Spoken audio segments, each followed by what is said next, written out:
por la verdad y por Honduras. Comienza Críticas con Café con Rómulo Matamoros.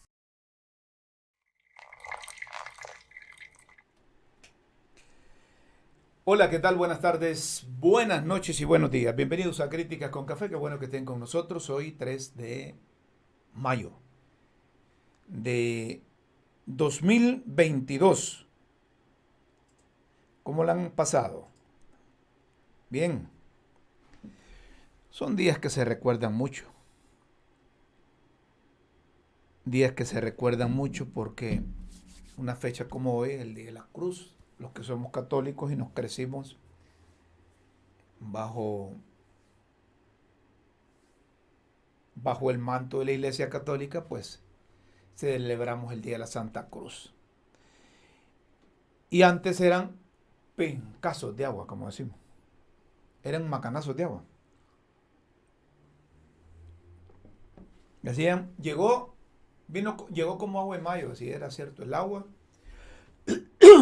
arreciaba en el sur del país durante el mes de mayo. Entonces la gente se preparaba. Y ahora los inviernos son irregulares. Los inviernos son irregulares y no tenemos suficiente agua. Queremos felicitar a la hondureña María Elena Botasi. Fue honrada con un premio.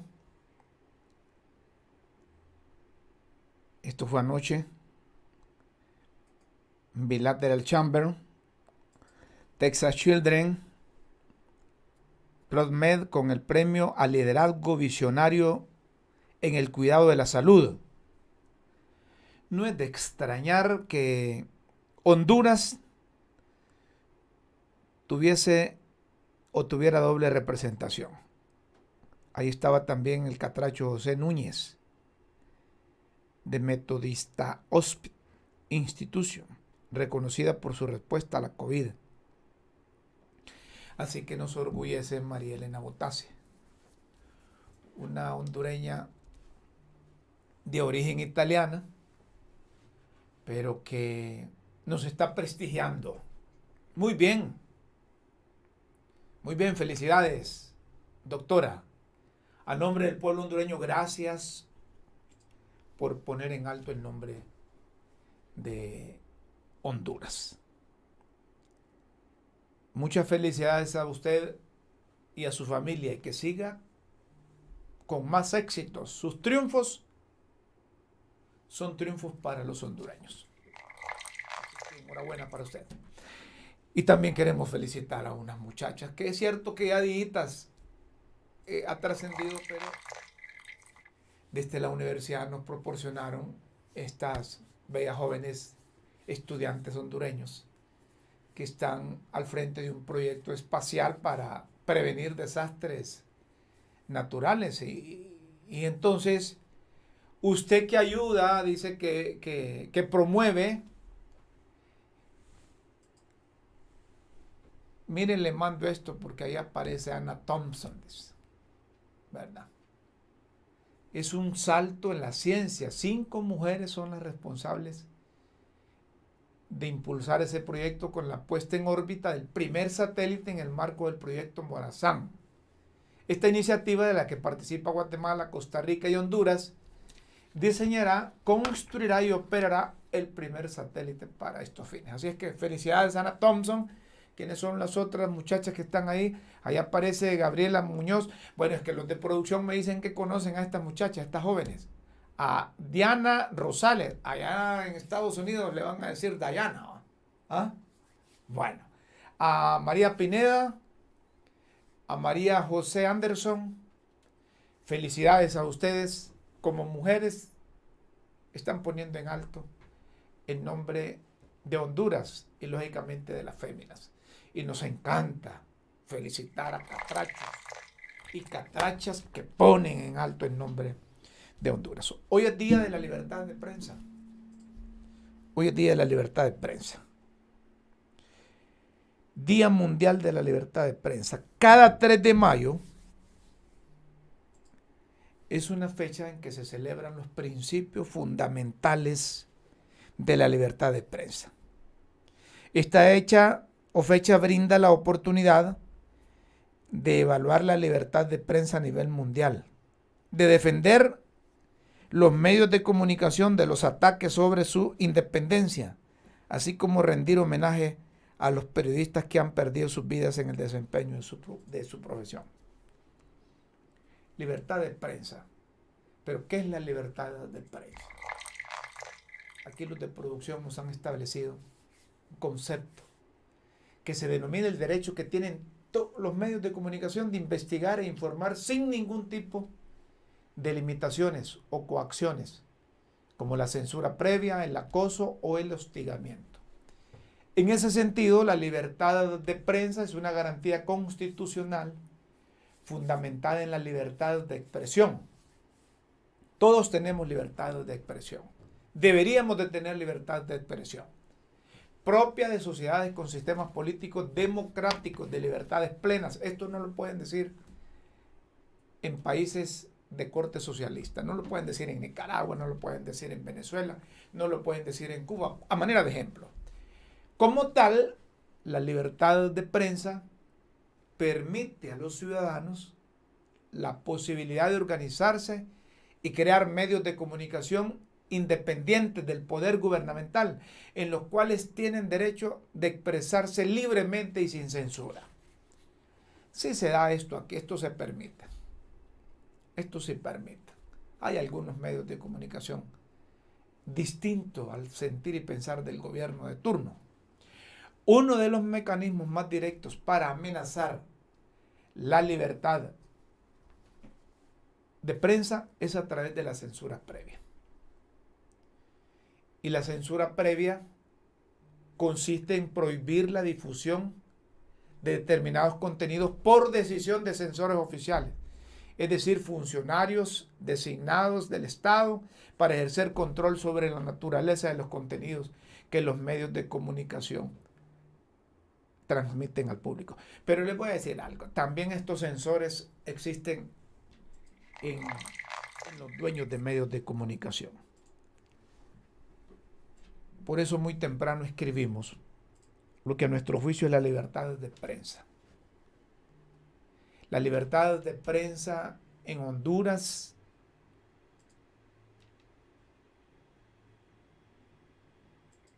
termina donde comienzan los intereses de los dueños de medios de comunicación. Algunos periodistas nos puede la necesidad del trabajo y con ellos juegan los empresarios de los medios. Así que desde Críticas con Café, yo invito a los comunicadores, a los periodistas a seguir luchando por la libertad de prensa. En un país donde hay libertad de prensa, se respira democracia. Se respira democracia. De manera que hoy en el Día de la Libertad de Prensa queremos invitarlos, queremos motivarlos para que sigan por ese camino. A todos aquellos que luchan, a todos aquellos que se abanderan de la libertad de prensa en el país. Así que hay que luchar por la libertad de prensa. Diariamente periodistas, dice la Unión Europea, camarógrafos, fotógrafos y reporteros arriesgan sus vidas para informarnos. Estamos de su lado. La libertad de prensa genera una sociedad más democrática, fuerte e inclusiva, y es esencial para la protección y defensa de los derechos humanos. ¿Sabes cómo contrarrestar la desinformación y la manipulación informativa? Y ahí proporcionan algunas herramientas. En la guerra, la información es vital. protegemos a quienes arriesgan sus vidas por la libertad de prensa. A propósito de libertad de prensa, a propósito de libre expresión, hoy hemos invitado a una colega periodista. Es máster y está como comisionada del Instituto de Acceso a la Información Pública. Se trata de Ivonne Ardón. Hoy, en el Día de la Libertad de Prensa, me imagino que ustedes esperan buenas noticias desde el Congreso para efecto de que los periodistas tengamos acceso a un montón de cosas que en el reciente pasado las calificaban como de secreto de Estado. Entonces, yo entro así de preguntas directas. Ya Ivonne me conoce como soy. ¿A qué vamos a tener acceso los periodistas? ¿Qué información es la que se nos ha escondido bajo esa cosa que dicen secreto de Estado que no se puede divulgar? Quiero agradecerle porque acepta esta comunicación de Críticas con Café. Ivonne, buenas tardes, bienvenida. Muchísimas gracias, estimado Rómulo. Un gusto para mí poder acompañarles en esta hora de la tarde. Y bueno, usted lo ha mencionado, desde el instituto pues se ha visto con muy buenos ojos desde que se tomó la decisión de derogar la ley de clasificación de documentos públicos en materia de seguridad y defensa, en vista de que era una normativa que se contraponía a la ley de transparencia y acceso a la información. No puede haber en el país dos normativas, una que garantice un derecho humano como es el de accesar a la información que nos va a permitir que podamos, hoy Día Mundial de la Libertad de Expresión, poder emitir opiniones informadas y documentadas. Y por otro lado, tener una normativa donde de manera discrecional, una sola persona o un grupo de 4 o 5 personas podían darle el carácter de reservado, secreto, ultrasecreto, y hasta por una periodicidad de 25 años en donde ni las propias instituciones del Estado podían realizar investigaciones porque ya los delitos pudieron haberse vacado por estar de extemporánea extemporánea.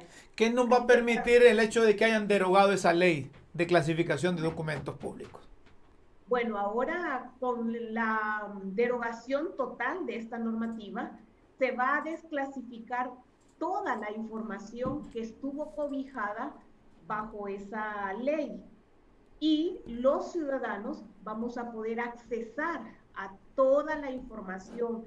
Particularmente, la población tiene mucho interés, colega, de conocer en qué se gastaron los fondos que se recaudaron por el fideicomiso de la tasa de seguridad, que era de donde las instituciones recibían recursos y los invertían a través de un determinado proyecto o programa que presentaban con un presupuesto. Sin embargo, no se conoce información de 8 años que estuvo en vigencia esa normativa, y es lo que ahora estamos trabajando con las instituciones, porque ni las propias autoridades que han llegado de esta administración tienen conocimiento, porque hay mucha información inclusive que se ha manifestado desapareció por arte de magia de los expedientes, de los archivos de estas instituciones. Ahora, ¿por qué nosotros, Ivonne, no tenemos una ley general de archivos? Una ley que obligue a los funcionarios, a los empleados, a los que manipulan, a los que manejan, administran recursos del Estado, que sea responsabilidad y obligación de ellos tener esa documentación ahí para cuando llega Ivonne Ardón del Instituto de Acceso a la Información Pública a verificar si un porcentaje de los recursos de la tasa de seguridad se invirtieron en esto o en lo otro, que pueda comprobar que realmente se utilizó y que no se le dio otro rumbo. Sí, bueno, de hecho esa es una normativa que se introdujo al Congreso y que está ya en la Comisión de Dictamen, la Ley General de Archivos. Ajá. Aquí en el país empezamos de atrás para adelante.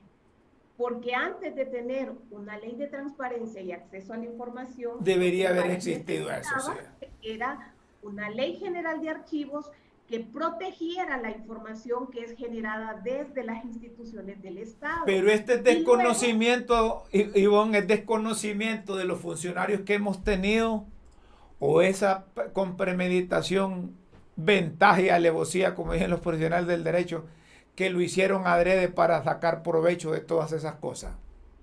Bueno, mire, recuerde que la ley de transparencia surge luego de que Honduras es afectado por el huracán Mitch y los organismos internacionales, para poder darle fondos a los países que habíamos sido afectados de Centroamérica, prácticamente nos orillaron a firmar el Acuerdo de Estocolmo, que era rendirle cuentas a la población sobre lo que se estaba invirtiendo. Pero 22 años después, y nosotros seguimos y venimos ahora a aprobar o a pedirle al Congreso que apruebe una ley general de archivos, sí que andamos al revés. Definitivamente yo considero que ha habido mucho desconocimiento, y hay que decirlo con dolor en el alma, desde el propio Instituto de Acceso a la Información Pública, ¿verdad? Claro. Porque pensaron que teniendo solamente la ley de transparencia era una herramienta suficiente para garantizar que la información se custodiara y se conservara. Sin embargo, en la medida que Honduras ha ido participando en estos cónclaves donde están países de alzada, por ejemplo, Costa Rica, que fue el primer país de Centroamérica que tuvo su ley general de archivos y que es de los archivos más ordenados que tenemos hablando a nivel de Centroamérica. Pero en otros países, en Sudamérica, por ejemplo, en Chile, en Argentina, están más avanzados que nosotros en esa cosa. Ya no están hablando de esa ley general de archivos, que eso ya es una historia ya en esos países. Claro, por eso es que cuando nos hemos reunido con el presidente del Congreso, le hemos manifestado, por ejemplo, la complementariedad de dos normativas que para el instituto es importante que se deben de aprobar para generar verdaderamente la protección y conservación de los archivos, para garantizar el acceso a la información, pero también hay otra ley que es sumamente importante que el Congreso termine de aprobar, que es la Ley de Protección de Datos Personales Confidenciales. ¿Por qué? Porque usted sabe que ahora con estas nuevas tecnologías de la información y la comunicación, usted no sabe en manos de quién están sus datos.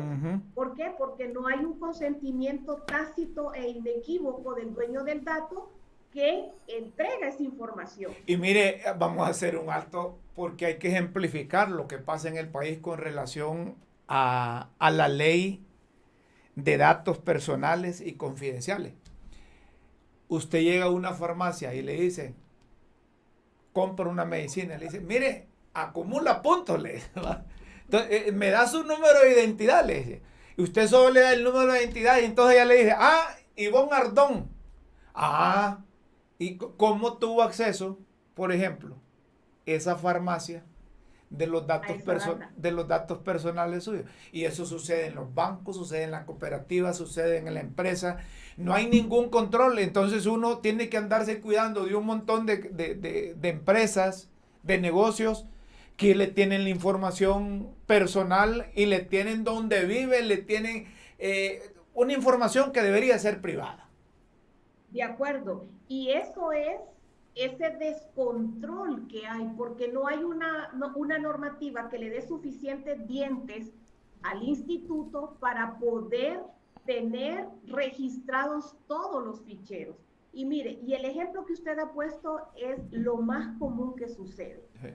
La gente, con tal de que le den una tarjeta de crédito o le aprueben un préstamo, no lee las letritas más chiquitas de ese documento, y usted está autorizando a que comercialicen con sus datos. Entonces usted le ha dado el visto bueno a esa empresa, a esa institución, de que venda su información a otras empresas. Por cierto que debería en esa ley obligar a todas esas empresas que les dan esos contratos a los ciudadanos que le pongan la letra grande, hombre, porque la letrita, Bueno.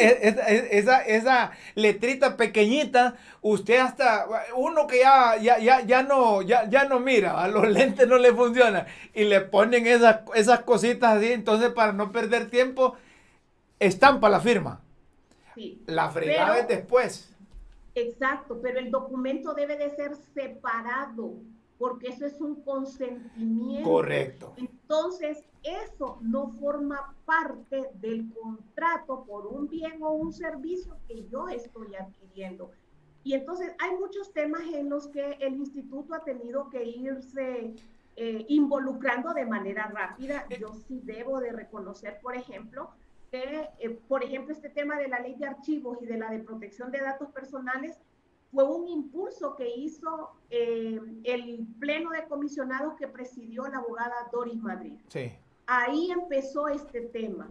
Lo que pasa es que se dejan dormir los proyectos y entonces no pasa nada. Sí. Entonces aquí a nosotros nos ha tocado ir a desengavetar estas iniciativas, volverlas a socializar con los diputados, con las propias comisiones de transparencia y la Comisión Especial de Lucha contra la Corrupción, para que sean ellos los que presenten estas iniciativas de nuevo y realmente podamos darle la beligerancia que el órgano garante requiere con estas normativas adicionales para realmente proteger al ciudadano. Y los diputados que piensan en función que esto no es para el Instituto de Acceso a la Información Pública, sino que para el pueblo hondureño, para el país, yo creo que no deben vacilar en aprobar estas dos iniciativas que se están promoviendo por parte de ustedes y que se están socializando en el Congreso. Ahora quiero preguntarle, ¿por qué no tienen carácter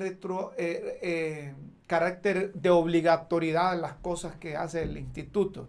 Digo esto porque conozco algunas secretarías de Estado, bueno, para no andar buscando, la propia presidencia de la República.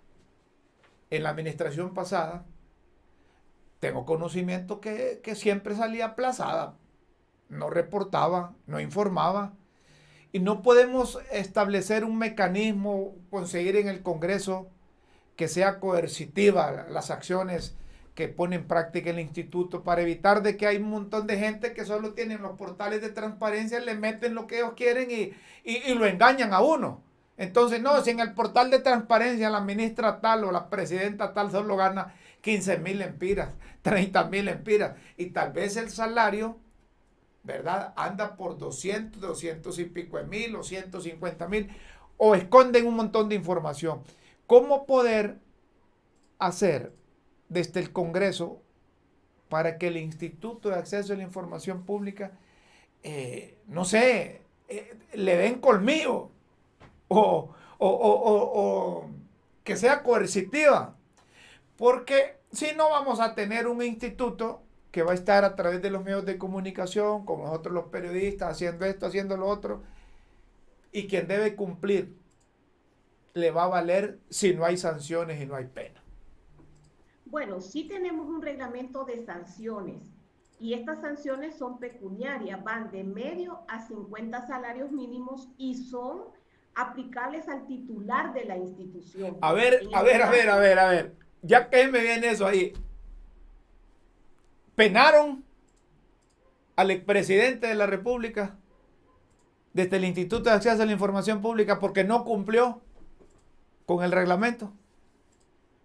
Sí se ha multado. Mire, lo que pasa es que yo no puedo rendir cuentas de lo que hizo el pleno que nos antecedió.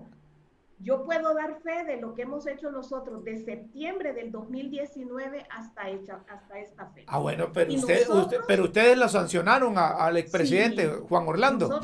Nosotros hemos sancionado, por ejemplo, a la ministra de Salud. Se sancionó, ella pagó la multa porque no somos nosotros quienes cobramos las multas, sino que la Procuraduría General de la República.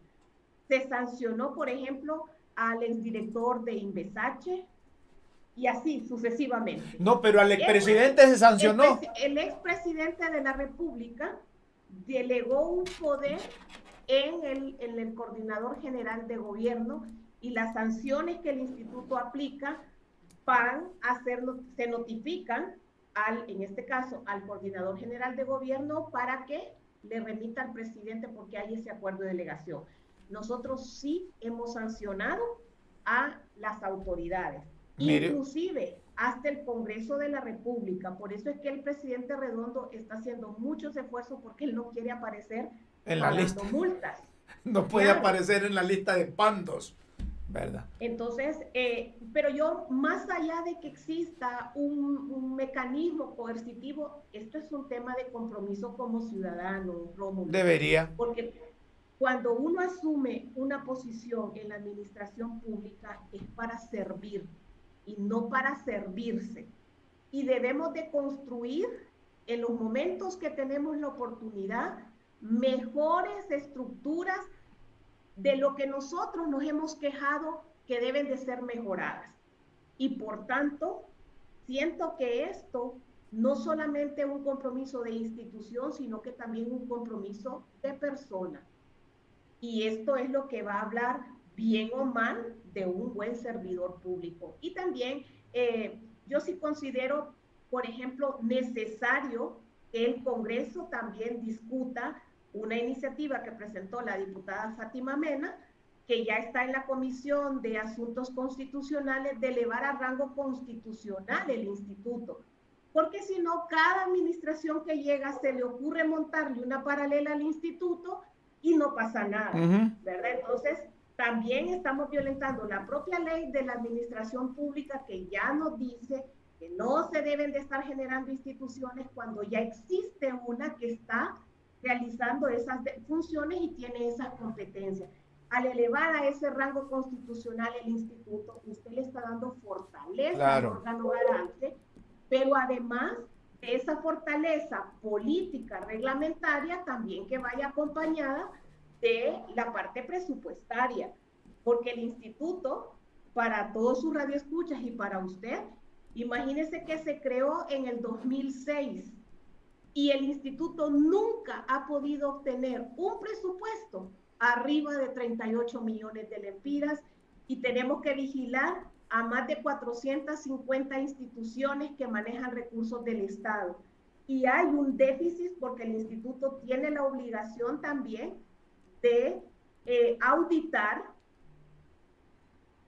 a las organizaciones no gubernamentales que manejan fondos a título del Estado de Honduras. Pero sí, no se ha podido entrar a ese tema por la capacidad financiera que no tiene el instituto para poder cubrir ese otro grupo de instituciones obligadas. Indudablemente están con las uñas ustedes, independientemente que tengan 38 millones de lempiras en su presupuesto, no les ajusta para llegar a todas las instituciones, no les ajusta para cubrir todas esas organizaciones no gubernamentales que son muchas, que reciben dinero, más de 5,000, sí, cierto, más de 5,000 no tienen. Ustedes están, ¿saben como quién están ustedes? Los del Instituto de Acceso a la Información Pública, como esos de protección al consumidor, que tienen, no sé, solo en Tegucigalpa más de 25,000 pulperías y ellos solo tienen un vehículo para supervisar.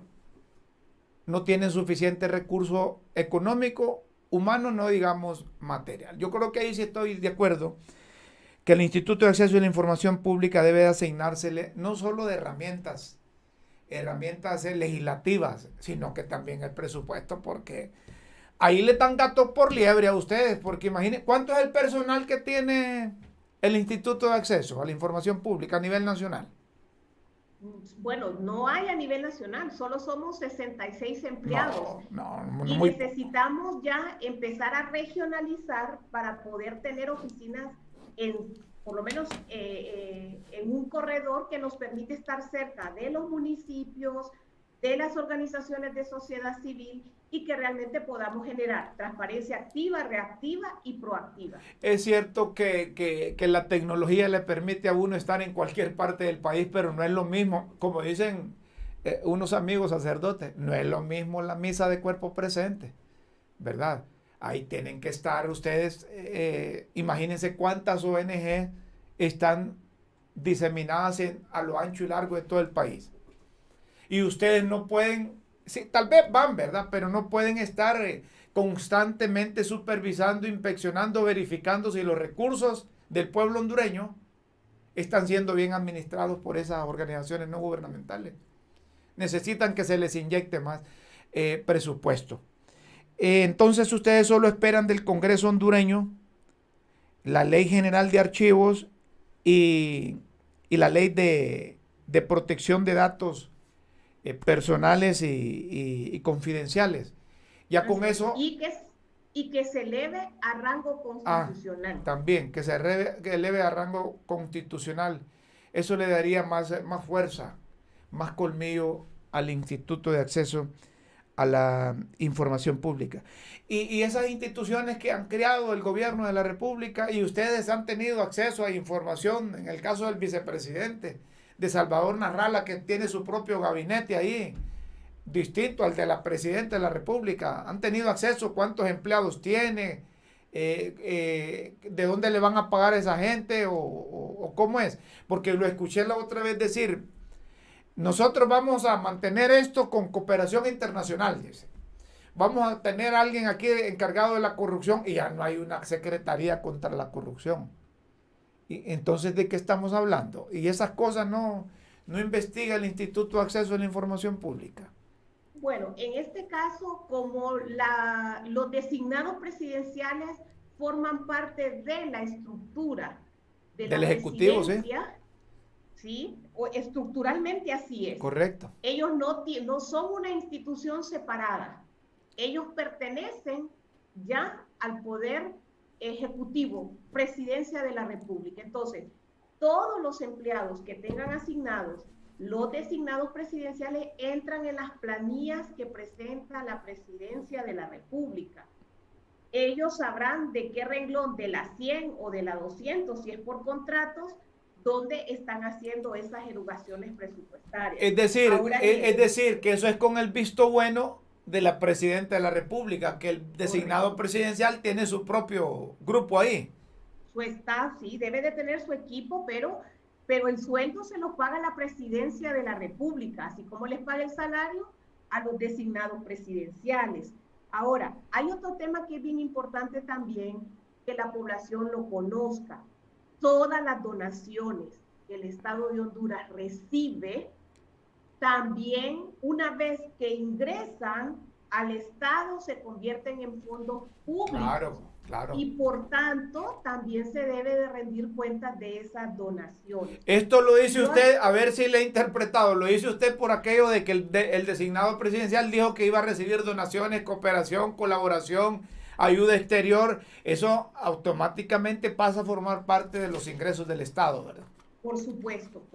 Esto se regulariza en la Secretaría de Finanzas y forma parte del presupuesto, solamente que va vinculado a lo que son aportaciones externas, pero se rinde cuentas. Y esto es en razón de que muchos funcionarios, muchos servidores públicos dicen que no, es que lo conseguí yo. Sí, pero no lo consiguió usted como persona, lo consiguió utilizando una figura a la que usted representa, como el caso de las ex primeras damas. No reciben donaciones por ser X persona, es por lo que representan. Por tanto, esa información debe de publicarse y eso se debe de consignar en el presupuesto general de la República de ingresos y de egresos. Correcto. Ivonne, le agradezco mucho que haya aceptado esta participación en Críticas con Café. Felicidades por ese trabajo y apoyamos al Instituto de Acceso a la Información Pública porque sabemos que están haciendo una labor que no le sirve a ustedes, sino que le sirve al país, ¿verdad? Y en esa perspectiva hay que tenerlos. Muchas gracias por estar en Críticas con Café.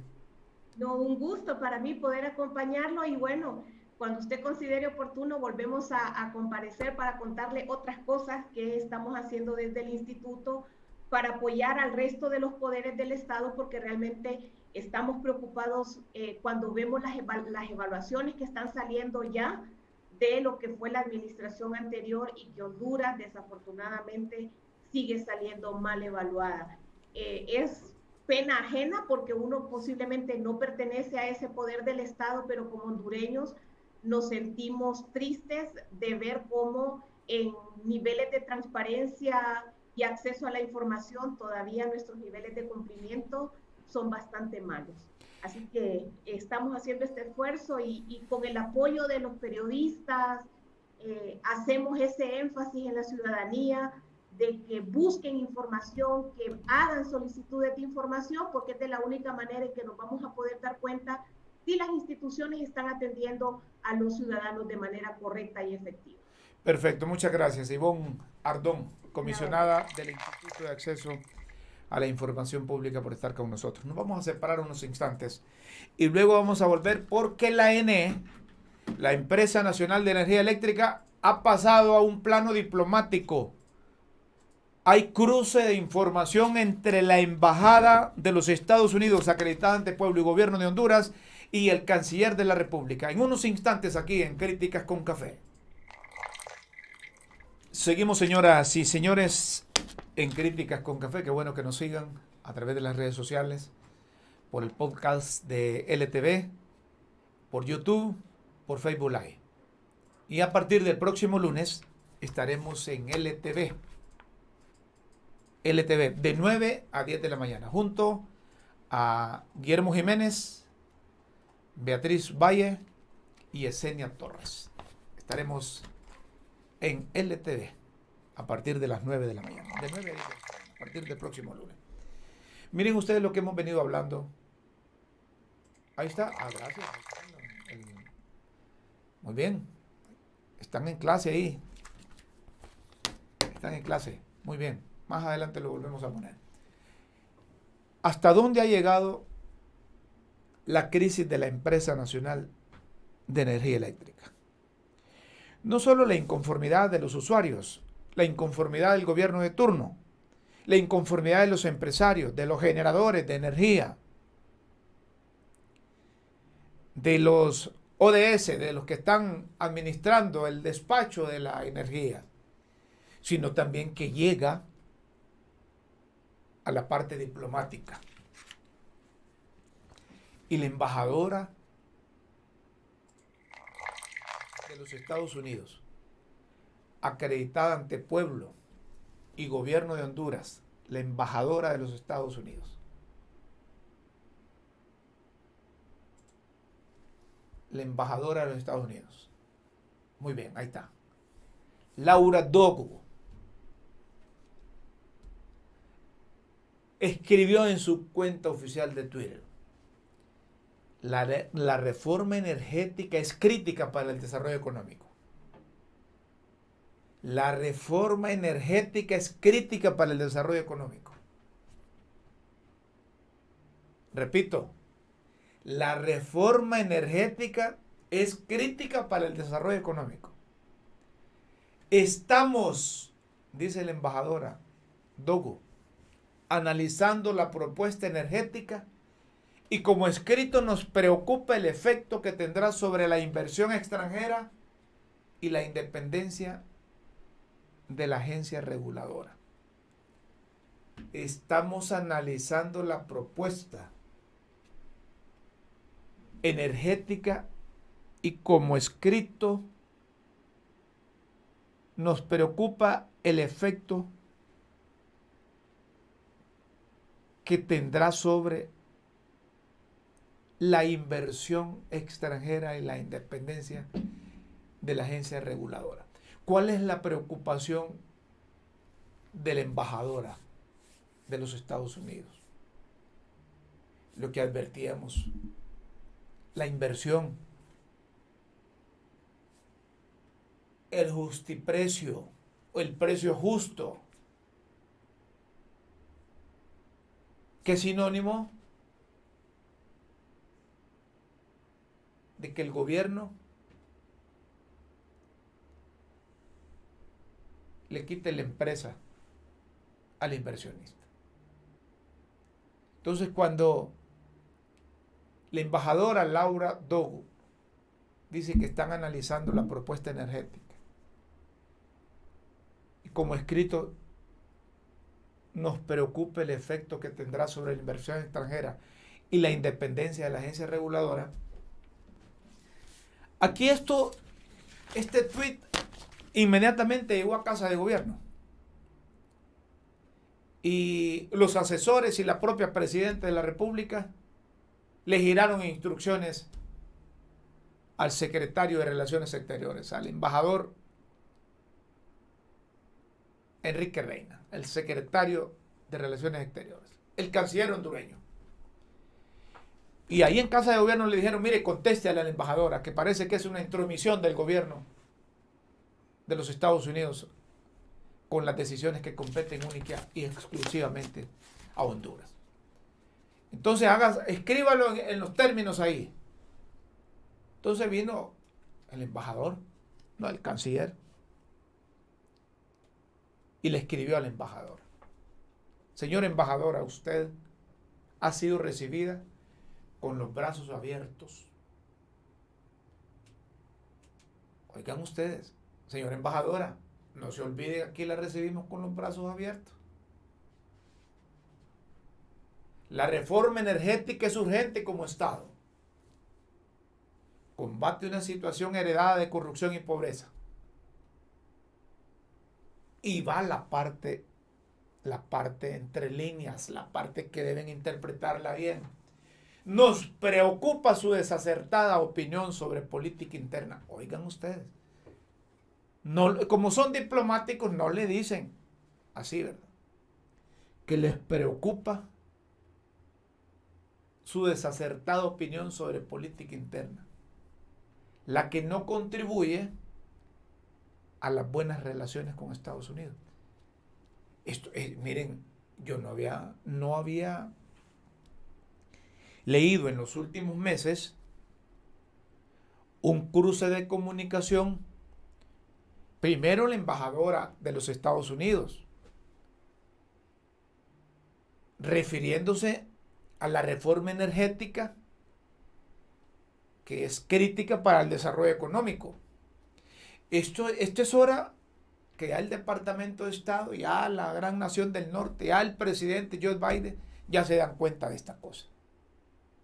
Porque si hay una comunicación rápida, inmediata, es la que tienen los diplomáticos, principalmente los diplomáticos de los Estados Unidos. Y cuando el canciller, en representación del gobierno, miren, un canciller no se dispara solo. Un canciller no se dispara solo. No, doña Chila, no diga eso. Esta doña Chila dice que ese tweet, no.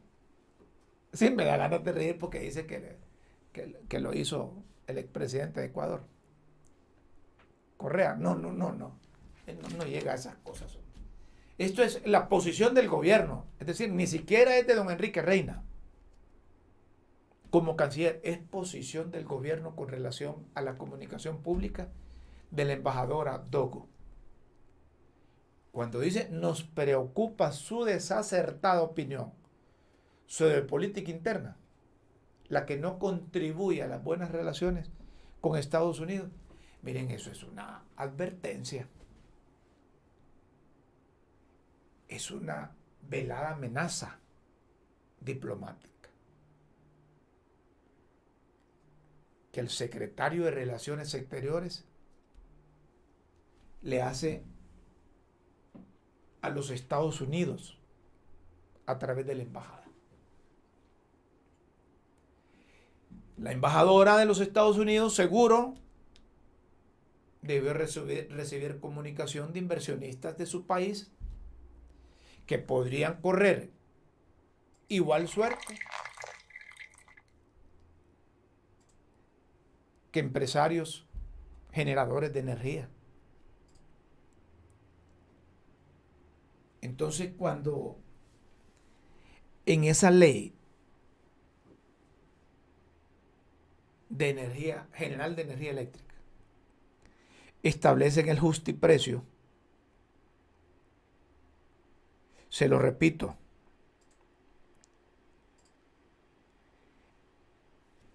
eso no es otra cosa que el justiprecio, no es otra cosa que pagar lo que el Estado considera.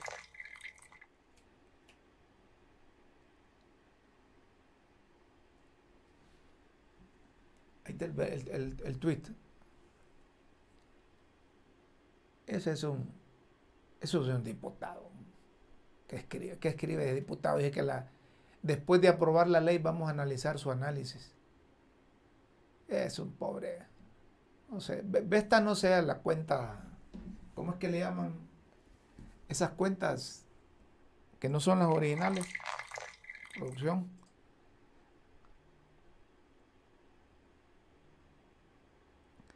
El justiprecio no es otra cosa que expropiación. Claro, la embajadora sabe que dentro de esa reforma van a meter eso, que si no hay acuerdos en cuanto a contratos de generación de energía, venta de energía al Estado, entonces el gobierno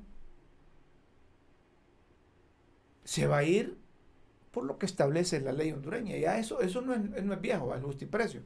Eso ya está en la Constitución nuestra y ya se ha practicado en otras cosas. Por ejemplo, cuando van a abrir una carretera de bien público, el gobierno indemniza a los dueños de los terrenos por donde va a pasar la carretera. El justiprecio no es otra cosa más que la expropiación del Estado. Entonces la embajadora Dogu está viendo que empresarios podrían llegar hasta ahí, hasta que el Estado les expropie sus empresas, aduciendo que es para bien del país, que es un bien nacional, que es un derecho humano.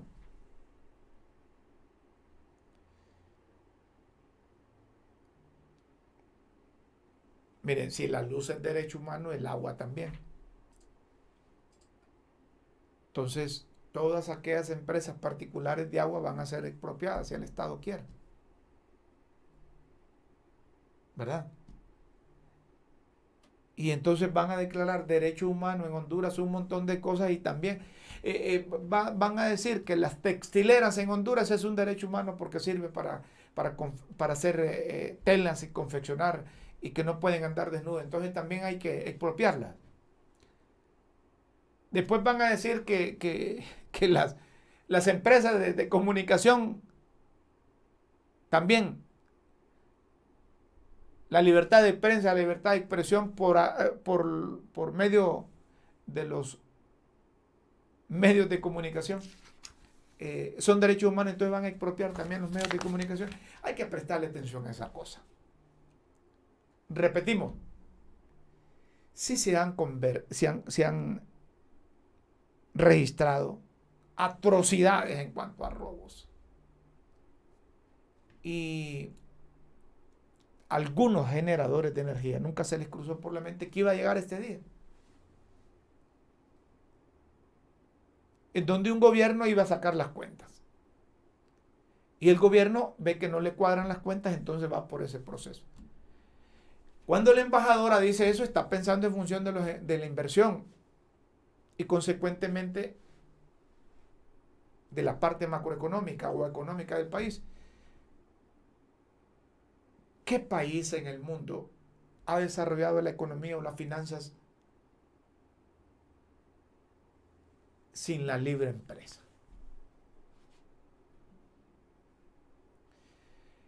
Lo que no veo yo no sé si es que están calculando, pero yo no veo posiciones fuertes como la de la embajadora de parte de los inversionistas nuestros y de parte del sector privado nuestro. Los he visto muy blandengues. Entonces, claro, el gobierno ve que los empresarios, los industriales, los inversionistas nacionales son timoratos, entonces les van a hacer lo que quieren hacerle. Posiciones como la embajadora de los Estados Unidos debieron ser posiciones de los hondureños. Yo si fuese inversionista, yo si tuviera dinero, yo si tuviera una empresa, yo hubiese pegado el grito al cielo como lo está pegando la embajadora. A menos que los empresarios sean cobardes, los inversionistas nacionales sean cobardes, los industriales sean cobardes y le hayan dicho a la embajadora, mire, ayúdenos. esto que nos están haciendo no es así. Los empresarios deben evitar tener esa íntima relación con los gobiernos, y a día lo venimos diciendo. Conmigo se molestaron unos de ellos porque yo les dije así. Mientras los empresarios no dejen de hacer negocios ilícitos con los gobiernos de turno, no van a tener una verdadera independencia. No se dice que no tengan negocios lícitos con los gobiernos de turno, pero hay empresarios que se coluden con la administración para hacer barbaridades. No sabemos en qué va a parar esto. Si los diputados de Libre en el Congreso, si les quema la miel por aprobar, y dijeron que en 3 debates, si ven no le dispensen debate, esa nueva Ley General de Energía. Ley que yo no sé si esa advertencia que hizo la embajadora les va a pegar allá en el Poder Legislativo.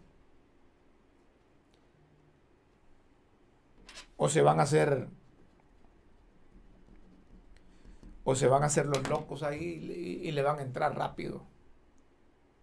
Porque es que es cierto, esa fue una promesa de campaña. Y es cierto también que muchos generadores sacaron o hicieron pingo en negocio. Deberían de, ya que van a meter en esa ley, no le he visto, que en esa ley se proteja al usuario. Ahí solo se habla del usuario, pero no se dejan artículos que acuda el usuario cuando es maltratado, cuando no se le da el servicio. Y tampoco en esa ley se deja claro que el precio de la energía debe ir bajando de acuerdo a cómo va recuperando la inversión el empresario. No es posible que hace 20 años un empresario vendió el kilovatio a 22 centavos hora, dólares. Y tantos años después ha recuperado su inversión, ha tenido ganancias y le sigue cobrando al mismo precio al Estado. Esas son cosas que no se deben de dar. A propósito de la Empresa Nacional de Energía Eléctrica, la empresa Energía Honduras ha enviado una comunicación. La empresa Energía Honduras, ante las falsas declaraciones por parte de funcionarios del Estado de Honduras, el proyecto de decreto legislativo de la Ley Especial para garantizar el servicio de la energía eléctrica como un bien público de seguridad nacional y un derecho humano de naturaleza económica y social remitido por el Poder Ejecutivo, y la acción judicial presentada por el Estado de Honduras a través de la Procuraduría de la República en contra de EEH, comunica lo siguiente. Lamentamos la conducta del actual gobierno de la República, que identificar acciones al gobierno anterior, en idénticas acciones al gobierno anterior. Sigue generando controversia en el sector eléctrico del país, implementando medidas y generando iniciativas que violentan la seguridad jurídica y la libre empresa. Se vuelve imperativo aclarar que no existe una demanda promovida por el Estado de Honduras contra EEH. Es lo que le decíamos ayer. Ayer les decíamos aquí, ¿sí o no? Que amenazaban, pero que no tenían nada. Eran sombrerazos los de ese señor, el gerente de la ENE, reclamando la supuesta cantidad de 10.000 millones de lempiras. La única acción judicial promovida por el Estado de Honduras se limita a evidenciar los fines de expropiación al inversionista a través del control del sistema comercial que maneja que maneja EEH. El decreto legislativo remitido por el Poder Ejecutivo al Congreso Nacional tiene por base una exposición de motivos sustentada en hechos falsos, causando verdadera extrañeza que las instituciones del Estado no verificaron la información que circularon, generando desinformación y confusión en la población. Ratificamos que EEH se ha visto obligada a presentar acciones legales derivadas de incumplimientos contractuales del Estado de Honduras, sumado a las amenazas de expropiación a la inversión extranjera, que parece ser parte de la agenda del actual gobierno, lo que nos obligará a promover nuevas acciones legales en instancias nacionales e internacionales para defender los derechos de los trabajadores, de la empresa y de sus accionistas.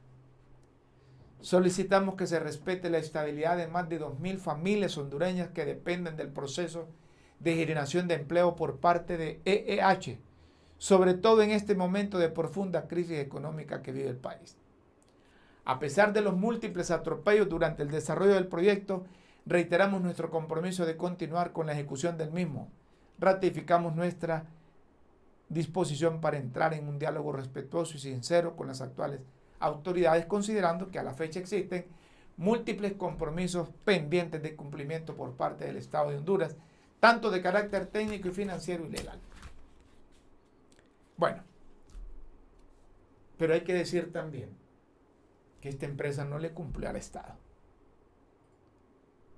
No le cumplió al Estado. Y estos deberían de demandar con solo que aprueben esa ley ahí en el Congreso. Porque es que la junta directiva no es legal. Ya día les venimos diciendo. Luis Redondo debe legalizar esa junta directiva. Si no, empresas como estas, colombianas, van a proceder. Van a demandar. Y pueden decir que la decisión que tomó el Congreso es ilegal porque la junta directiva es panda. ¿Qué les cuesta hacer un documento, hombre? Y que todos la firmen, porque hay voluntad de todos los diputados. Pero la directiva que está al frente del Congreso no reunió los procedimientos. Bueno, aquí me están diciendo los de producción que terminamos el programa. Qué cortito se sintió hoy, hombre. ¿Ah? Gente, cortito el programa. Los invitamos para el próximo lunes, ¿verdad? Próximo lunes estaremos en LT, a partir de las 9 de la mañana. Ahí está. Por la verdad y por Honduras. Críticas con café, de lunes a viernes, de 9 a 10 de la mañana. Con Yesenia Torres, Guillermo Jiménez y Beatriz Valle. Beatriz, que se recupere, hombre, que esté bien. Para el momento de inaugurar el programa, que puede estar con nosotros ahí. Ya tiene todas las vacunas, vaya pues. Ya puso todas las vacunas de la COVID. No, pero no es de eso. No es de eso. Es que mire, Beatriz, yo le voy a decir, ya cuando uno está viejito, ya le cuesta dar un paso bien firme. Eso me pasa a mí, ¿va? Usted está joven y puede dar guerra todavía. La ventaja que va a tener Beatriz es que aquí no va a pedir la palabra, ¿va? Que aquí no va a estar con Luis Redondo, que se la va a negar ahí.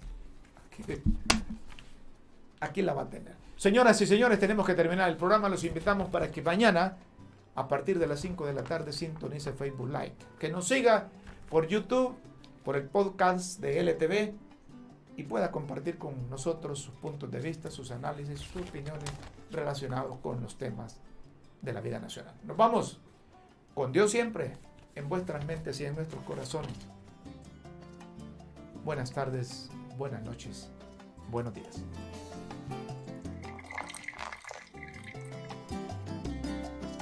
Por la verdad y por Honduras.